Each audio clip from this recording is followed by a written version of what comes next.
আসসালামু আলাইকুম, কি অবস্থা? সবাই কেমন আছেন? আশা করি ভালো আছেন। আমি আলহামদুলিল্লাহ ভালো আছি। তো ড্রাইভিং লাইসেন্স নেওয়ার পরে আর গাড়ি চালানো হয় নাই। আজকে ভাবলাম একটা গাড়ি নেই রেন্টেকার থেকে একটা গাড়ি নিয়েছি। এই হলো গাড়িটা। ভিতর থেকে দেখাচ্ছি আপাতত, বাইরে থেকে পরে দেখাবো আপনাদেরকে। তো গাড়িটা ভাড়া নিয়েছি একদিনের জন্য 85 রিয়াল, আর তেল নিয়েছি আমি নিজের টাকা দিয়া। এই আর কি, একদিন পুরো। তবে এই রেন্টাকারের গাড়ি অনেক রিস্ক আছে, বুঝছেন? যেমন হালকা একটু স্ক্র্যাচ পড়লে ওইটার জন্য আপনার জরিমানা দিতে হইব। অনেক সাবধানতার সাথে চালাইতে হয় আর কি রেন্টাকার যে গাড়িগুলো আছে। গাড়িটা হচ্ছে নিশানের একটা গাড়ি, নিশান। এই যে এখানে নিশানের লোগো, নিশান। ভালোই গাড়িটা চালাই, ভালোই লাগতেছে। আবু সাইদ আছে সাথে, আবু সাইদের সাথে রাফি আছে। ওরা ব্যাংকে গেছে, আলরাজি ব্যাংকে গেছে। ওদের কার্ডের একটু ডিস্টার্ব। তা আমি ভিতরে গেছি, অনেক সিরিয়াল দেখে আমি বললাম যে আমি গাড়িতে আছি, তোরা তাড়াতাড়ি শেষ করে। অলরেডি 3:30 বাজে, 3:23 বাজে।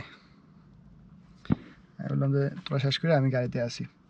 তো আচ্ছা, মূল কথা হলো আমি যে কারণে ক্যামেরাটা অন করছি, আমি ড্রাইভিং লাইসেন্স বানাইছি, এটা সবাই জানেন। আপনাদেরকে বলছিলাম যে এটা নিয়ে একটা ভিডিও দেবো, কীভাবে বানাইছি, কী আসে বিষয়। আমার ড্রাইভিং লাইসেন্সটা আগে দেখাই আপনাদেরকে।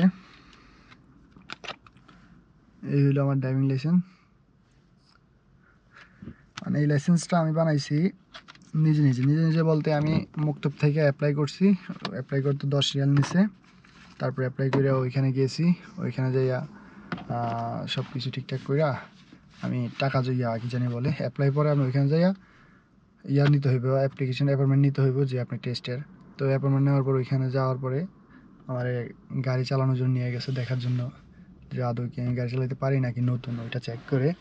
তো আমি অবশ্যই নতুনই ছিলাম, তখন আমি পার্কিংটা করতে পারি না ঠিকমতো। তার জন্য আমার ক্লাস দিছে 15 দিনের একটা দিছে। 15 দিনের মধ্যে আমি ক্লাস ছিল আমার 2টা 3টা 4টা ক্লাস ছিল, আর 5 দিন ট্রেনিং ছিল আর কি। 5 দিন গাড়ি শিখাইছে, পার্কিং টার্কিং ইত্যাদি শিখাইছে 5 দিন আর কি। মোট সময় লাগছে 15 দিন আর কি।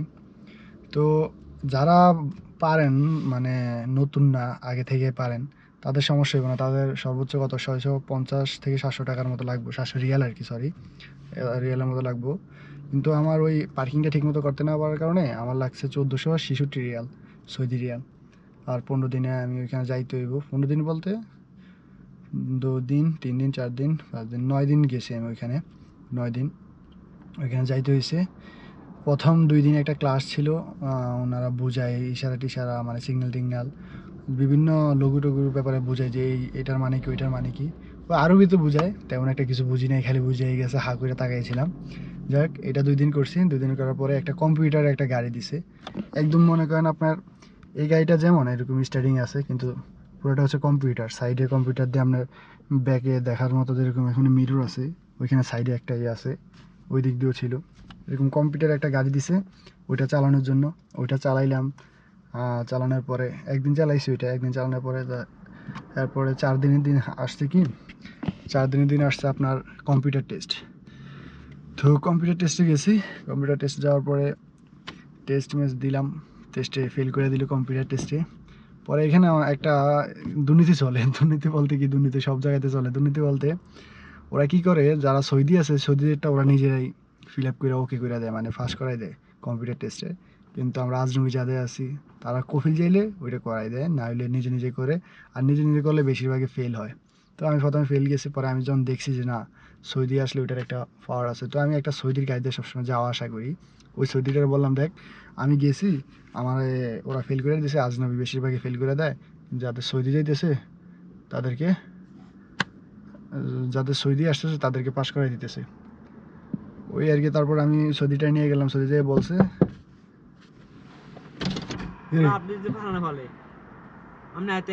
আইতেছি যা,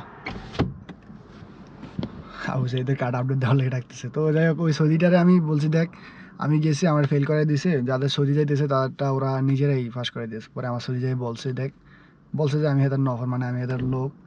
তো কী করছে, আমার বললো আয়, আমি যে বসলাম।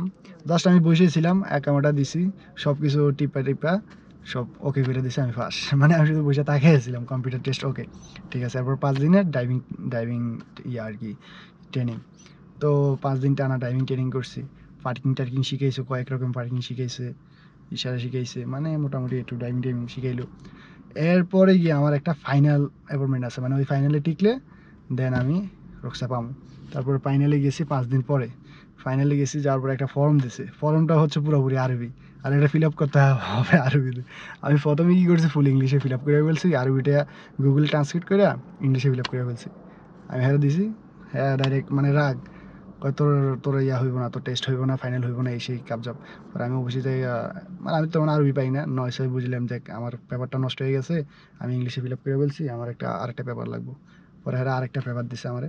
তো ওইটাতে একটা পাকিস্তানি ভাই আসলো, টুকটাক পারে, ওটা দিয়ে যেটুকু সম্ভব ওইটুকু করছি। করার পরে আমার নাম আইছে, সিরিয়াল আসছে, সিরিয়ালে গেছি। তারপরে খালি জায়গার কারণে হ্যাঁ আমারটা করবো না, কতটা করবো না, এই সেই মানে তো পরে অনেক রিকোয়েস্ট করে বললাম যে দেখ আমি আরবি পারি না, যেটুকু পারছি ওইটুকু আরেকজনকে দিয়ে করাইছে, অন্য একটা দেয়া। পরে এত ঠিক আছে, হাতে আচ্ছা ঠিক আছে চল, আকামা দিলাম, আকামা দেখি হাতে 2-1টা করলো, চল। পরে চালাইলাম, ঠিকঠাক মতো চালাইছি, পার্কিং টার্কিং ঠিক মতো করছি। হাতে তে বলতেছে মানে ওই লোকটা বলতেছে যে হ্যাঁ ড্রাইভিং ঠিক আছে তোর, কিন্তু তুই পেপারটা ঠিক মতো ফিল আপ করছ না। আমি দেখ আমি পারি না আরবি, আমি যেটুকু করছি ওইটুকু অন্য জনদের দিয়ে করছি। যাক, তারপরে এখান থেকে সিল মেরে দিল যে হ্যাঁ ওকে গ্যারান্টেড, তুই ফাঁস করছস। বলছে যে ইয়াতে যা, কি জানি বলে, পুলিশে বক্সে যা, পুলিশ বক্সে যা, ওইখানে যাইলে তুই টাকা জমা দিবি, টাকা জমা দিলে তোর রক্সা দিয়ে দেবে। তো পুলিশ বক্সে গেলাম, ওই পেপারটা নিয়ে গেছি, আবার পেপারে সিল মেরে দিয়েছে, পেপারটা নিয়ে গেছি, এখন পুলিশ বক্সে আবার সেম অবস্থা, বলতেছে তুই এটা ফিল আপ করস নাই কেন, এটা পূরণ কর। তারে আবার অনেকক্ষণ বুঝাইলাম, নয় আমি আরবি পারি নাই, সেই কাবজাব আরবি লিখতে পারি না। বোঝানোর পরে পরে জমা নিল, জমা নেওয়ার পরে এখন আরেক কাবজাব লাগছে কি, আপনার অ্যাকাউন্ট থেকে টাকা দিতে হয়, আইতেছি যা, অ্যাকাউন্ট থেকে টাকা দিতে হয় আপনার 5 বছর জন্য করলে 200 রিয়াল টাকা দিতে হয়, 10 বছর জন্য করলে 400 রিয়াল। এখন আমার অ্যাকাউন্ট পুরো খালি, একটা পাকিস্তানি ভাই আছে, ওনার অ্যাকাউন্ট দিয়ে চেষ্টা করতেছে, আমারটা হচ্ছে না ওনার অ্যাকাউন্ট দিয়ে। পরে একটা ট্যাক্সি নিয়ে মার্কেটে আসলাম, মার্কেটে আইসা টাকা ডিপোজিট করলাম, ডিপোজিট করে 200 রিয়াল 5 বছর জন্য দিতেছে, হইতেছে না, অনেকবার ট্রাই করতেছে, হইতেছে না। এক পর্যায়ে আমার মনটা খারাপ হয়ে গেল, আমি বললাম বুঝতেছি না কাহিনিটা কী হইলো, আবার কী সমস্যা হইলো। পরে লাস্টে কী করলাম, আমি বললাম দেখি 10 বছরেরটা দিয়ে দেখি। 10 বছরটা দিতে দিতে ভাই সাথে সাথে আমার 400 রিয়াল গাড়িটা নিয়ে গেছে, মানে 10 বছরেরটা ওকে হয়ে গেছে। তো ওকে যেহেতু হয়ে গেছে, আমি তাড়াতাড়ি একটা ট্যাক্সি নিয়ে, ওই দিনে তাড়াতাড়ি একটা ট্যাক্সি নিয়ে সোজা দাল্লাতে গেছি, মানে ড্রাইভিং স্কুলে গেছি, গিয়া পুলিশে বললাম যে হ্যাঁ আমার টাকা টুকা জমা দেওয়া হয়ে গেছে, আমার রক্সা দে। পরে এত বললো 5 মিনিট বয়, রক্সা দিতেছি। পরে আমি বসছি, 5 মিনিটও হয় না, 2 মিনিটের মধ্যে আমার ডাক দিছি মেহেদি হাসান বলে, আমি গেলাম, যাওয়াতে আমার রক্সা দিয়ে দিতে বাস। মানে সোজা কথা বলতে কি ভাই, আমি তখন একদম নতুন অবস্থা ছিলাম, বুঝতাম না কিছু, কোনটা কীভাবে করতে হয়, কোনটা কীভাবে হয়, যার কারণে আমার একটু হ্যাচাল হয়েছে বেশি, ভেজাল হয়েছে বেশি। যদি আপনারা করেন আগে থেকে যাই না গেলে যে কোনটা কীভাবে করতে হয়, তাহলে আপনাদের জন্য সহজ হইব। আমি নতুন ছিলাম, একদম নতুন, জানতামই না কোন জায়গায় কী, আর তার উপরে আরবিও যাই না ঠিকঠাক মতো, এই কারণে ভেজাল হয়েছে। তো এই হলো কাহিনী রক্ষা করার, এই আর কি। দোয়া করবেন আমার জন্য সবাই। এই ভিডিওটা এই পর্যন্ত, যদি কারো কাজে এসে থাকে আর কি। আর যারা আমার পেজটা এখনও ফলো করেন নাই, পেজটা ফলো করবেন এবং চ্যানেলটা সাবস্ক্রাইব করে পাশে থাকবেন। ধন্যবাদ। আসসালামু আলাইকুম।